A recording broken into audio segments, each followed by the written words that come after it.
Magandang buhay! Welcome back sa aking YouTube channel. Ang pag-uusapan natin sa video na ito ay tungkol kung alin nga ba ang mas magandang alagaan, ang mga native pigs o ang mga upgraded na mga kambing. Dito sa aming mini farm ay meron kaming ilan-ilang alaga na manok, bibi, baboy at kambing. Kung tutuusin, ang pinakauna namin talagang inalagaan ay itong mga bibi. Hindi nga lang namin sila nagawa ng maayos na kulungan kung kaya't pagala-gala lang ang mga ito. Sa ngayon ay ikinulong na namin para maparami na rin.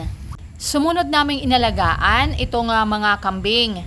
Pangatlong beses na nga namin binalikan ang pag-aalaga ng mga ito. Nakapag-alaga na rin kami ng mga baboy way back 2019. Hindi lang naging successful dahil sa sakit na ASF. Itong mga manok naman ay nakapag-alaga na rin ako way back 2021. Sa ngayon ay masasabi ko na meron na akong experience at kaalaman sa pag-aalaga ng mga ito. Lalo na sa pig farming. Nakapag-trabaho kasi ako noon sa piggery farm bilang isang farrowing attendant. Ang ibig sabihin ay nagpapaanak ng mga inahing baboy. Bago natin na pag-usapan kung ano nga ba ang mas magandang alagaan, ang mga native pigs o ang mga upgraded na kambing, ay disclaimer lamang po. Ang aking mga sasabihin ay nakabase lamang sa aking mga naging experience.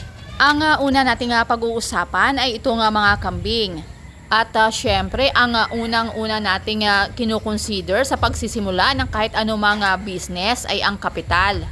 Ito ang kagandahan sa pagkakambingan dahil hindi natin kailangan ng malaking kapital para makapagsimula. Sa halagang 10,000 ay pwede na kayong magsimula sa 2 kambing. Pagdating naman sa pabahay ay simple lang. Ang importante ay hindi sila nababasa ng ulan. Sa pakain naman ay hindi rin natin kailangang magbigay ng mga commercial feeds. Kung meron kayong mga bakanting lupa ay pwede kayong magtanim ng mga forage kagaya ng ipil-ipil, kakawate, malunggay at mga napier. At kapag malawak naman ang inyong lugar ay pwede natin silang i-free range para makakain ng mga libreng damo. Pagdating sa labor ay madali silang i-manage at alagaan. Mabilis din silang paramihin. Itong aking mga alaga ay nanganganak ng 2 beses sa loob ng 1.5 taon. Pagdating naman sa kalusugan ay hindi sila ganoon kaselan. Ang ibig kong sabihin ay malalakas ang kanilang resistensya.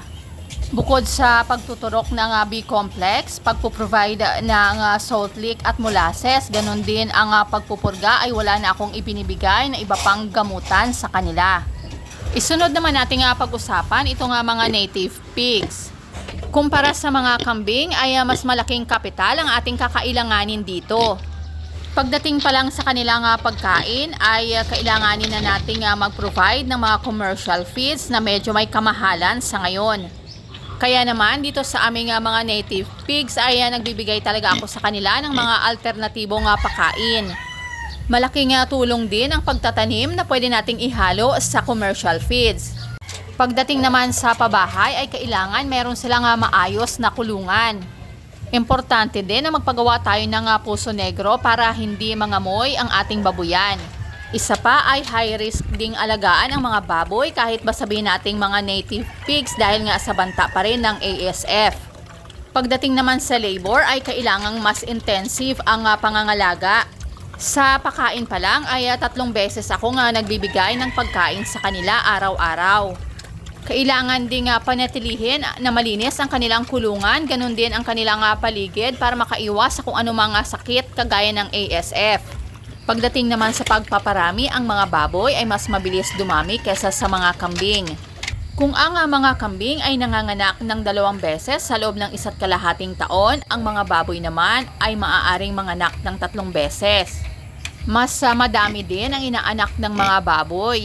Ang mga baboy kasi ay pwede manganak ng 8 hanggang 10 o higit pa.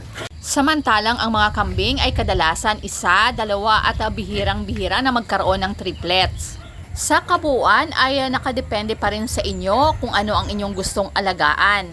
Kung kayo ay may sapat na kaalaman at kakayanan, lalong-lalo na pagdating sa budget, ay pwede nyong i-consider ang pag-aalaga ng baboy. Mabilis kasi ang cash turnover sa baboy at malakas din ang demand nito. Ang disadvantage lang ay malaki ang expenses dahil sa mahal ang feeds. High risk din ang pag-aalaga ng mga baboy dahil meron pa ring ASF dito sa Pilipinas. Kung wala naman kayong masyadong kapital pero meron kayong lupa na maaring pagtamnan, ay mas magandang mag-alaga ng mga kambing. Pwede nyo silang paramihin at saka na lang kayo magdagdag ng alagang baboy kagaya ng ginawa namin. Yun lamang po, maraming salamat sa patuloy na panunood. Pakiclick ang like, subscribe, ganun din po ang notification bell para updated kayo sa akin pang mga susunod na videos. Keep safe and God bless!